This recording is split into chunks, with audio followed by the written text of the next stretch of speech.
अस्सलाम वालेकुम दोस्तों, मां आहियां वकील लगारी सिंधी माण्हू सब ग्रुप एडमिन। केतिरा ई ॾींहं थी विया वीडियो अपलोड ना कई आहे हिन चैनल ते। कुछ मसरूफ़ियात हुई, रमज़ान बि अची वियो हुयो। उन खां पोइ रमज़ान जो थोरो कमु असां वटि पेंडिंग में पियल हुयो, उन जे करे असां यूट्यूब ते न अची सघियासीं। त इंशाअल्लाह अॼु खां पोइ असां यूट्यूब ते कमु कंदासीं, सिंधी माण्हू सभु खे अॻिते वधाईंदासीं ऐं ॿाहिरनि ताईं पहुचाईंदासीं। सिंधी माण्हू सभु व्हाट्सएप ते ग्रुप बि आहे। हीअ हिकिड़ी बहितरीनु शइ आहे जेका बहितरीनु ख़बरूं टाइम ते ॾींदी आहे सिंध वारनि खे। त मां चाहियां थो त सिंधी माण्हू सभु, बल्कि सिंध न पूरे पाकिस्तान में कमु करे। सिंधी माण्हू सभु ग्रुप आहे जेको तक़रीबन व्हाट्सएप ते सभु वॾा वॾा माण्हू इन में एड आहिनि, आला उहिदेदार पहुतल माण्हू जिन जी पहुच आहे। ऐं तमामु घणा TV news channel, Sindh TV, KTN, Mehran, Dharti ऐं ॿिया केतिरा ई चैनल जीअं एक्सप्रेस, SNN न्यूज़,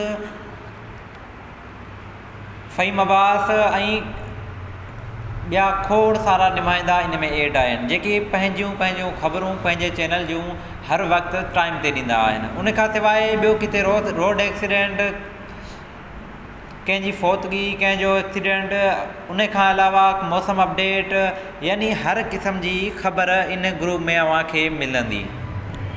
त इन ग्रुप खे जॉइन करण लाइ इन वीडियो जे हेठि कमेंट कयो, पंहिंजो नंबर लिखी त अव्हांखे व्हाट्सएप ग्रुप में एड कयो वेंदो। फ़िलहालु हिकु ग्रुप हले पियो जंहिंमें गुंजाइश कोन्हे को। अगरि अव्हां ॿाहिरों एड थियणु चाहियो था त गुंजाइश कढे अव्हांखे एड कयो वेंदो। जीअं ई गुंजाइश थींदी त अव्हां पंहिंजो नंबर कमेंट में लिखी सघो था।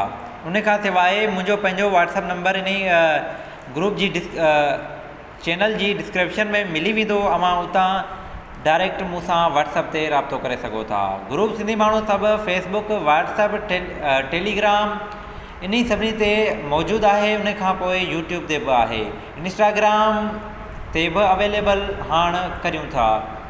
इंशाअल्लाह सिंधी माण्हू सां गॾु सिंध न पूरे बल्कि पाकिस्तान जूं ख़बरूं अव्हांखे जल्द सां जल्द टाइम ते पहुचाईंदासीं।